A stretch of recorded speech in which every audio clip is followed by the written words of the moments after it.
Sir బాగున్నారా?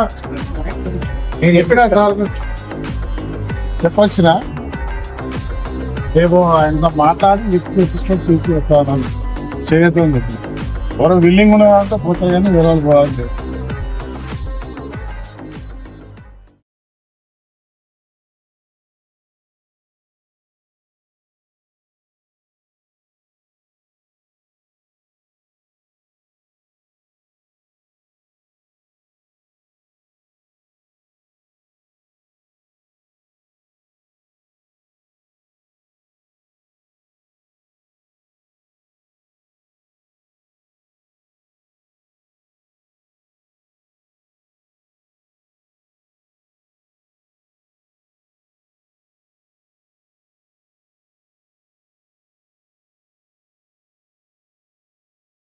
గౌరవ పెద్దపల్లి జిల్లా హోంగార్డ్ ఆఫీసర్స్ అందరికీ కూడా హృదయపూర్వక నమస్కారాలు తెలియజేస్తూ ఈరోజు మనం అందరం ఇక్కడికి ఎందుకు వచ్చినా మీ అందరికీ తెలుసు.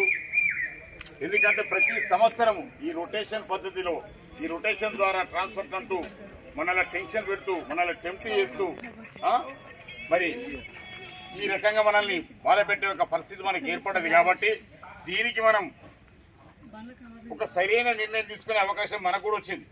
కాబట్టి ఎందుకంటే ప్రతి సంవత్సరం ఈ సీజన్లో మన పిల్లల్ని చదివించుకుంటా ఉంటాం. పిల్లలకు స్కూల్ ఫీజు కట్టేది, పిల్లలకు యూనిఫామ్ తీసుకునేది, అదే రకంగా పిల్లల్ని ఎక్కడైనా మంచి స్కూల్ తీసి జాయిన్ చేసే ఒక సందర్భం ఈ టైం. కాబట్టి మరి ఈ టైంలో మనకు టెన్షన్స్ ఉంటే మనము మరి ముందుకెళ్ళలేం. కాబట్టి ఒక గట్టి నిర్ణయం తీసుకొని మన గౌరవ సిపి దొర గారికి మన అందరి తరఫున రిప్రజెంటేషన్ ఇవ్వడానికి మనం అందరం కూడా సిద్ధమవుతా ఉన్నాం.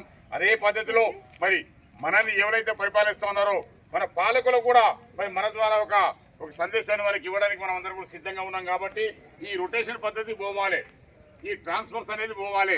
హోంగార్డ్కు ట్రాన్స్ఫర్ లేదు. ఎందుకు లేదంటే మనము హోంగార్డ్లో భర్తీ అయ్యే సమయం లోపలనే మనల్ని భర్తీ చేసుకుని మన జిల్లా అధికారులు మన ద్వారా రాతపూర్వకంగా తీసుకుంటారు.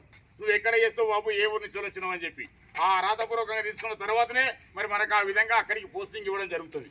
ఆ విధంగా పోస్టింగ్లు తీసుకొని మనం 20, 30, 40 సంవత్సరాల నుంచి మనం పని చేసుకుంటూ ఉన్నాం. కాబట్టి ఈ జిల్లాలో బైఫికేషన్ వచ్చిన తర్వాత మరి అక్కడ స్ట్రెంత్ ఇక్కడ స్ట్రెంత్ ఇక్కడ కొంతమంది మరి కింది స్థాయి అధికారులు ఎవరైతే హోంగార్డ్ ఇన్ఛార్జీలో తెలమనేనో కొంతమంది వాళ్ళు చేసిన చిన్న చిన్న తప్పిదాల వల్ల ఈ బైఫికేషన్ వల్ల కొంతమంది మన హోంగార్డులు పొరపాటున వేరే జిల్లాలకు పోవడం జరిగింది. ఇప్పుడు వాళ్ళని మళ్ళీ మనం మన దాంట్లో కలుపుకోవాలని అంటే మరి దానికి సంబంధించిన ఆఫీసర్లు మరి వారి బాధ మీ బాధ ఒకటని చెప్పి మనకు సర్ది చెప్పడం జరుగుతుంది. కాబట్టి మానవతా దృక్పథంతో మనం ఆలోచించి ఈ డ్రా సిస్టమ్ పద్ధతి ద్వారా మనం ఎక్కడ కూడా మనం ఈ ట్రాన్స్ఫర్స్ ఒప్పుకోకుండా ఒక పారదర్శకంగా అంటే ఒక రోటరీ పద్ధతులు అంటే మనం విద్యా ప్రాతిపదికన తీసుకొని, దయచేసి అందరూ కూడా గమనించండి, విద్యా ప్రాతిపదికన తీసుకుందాం.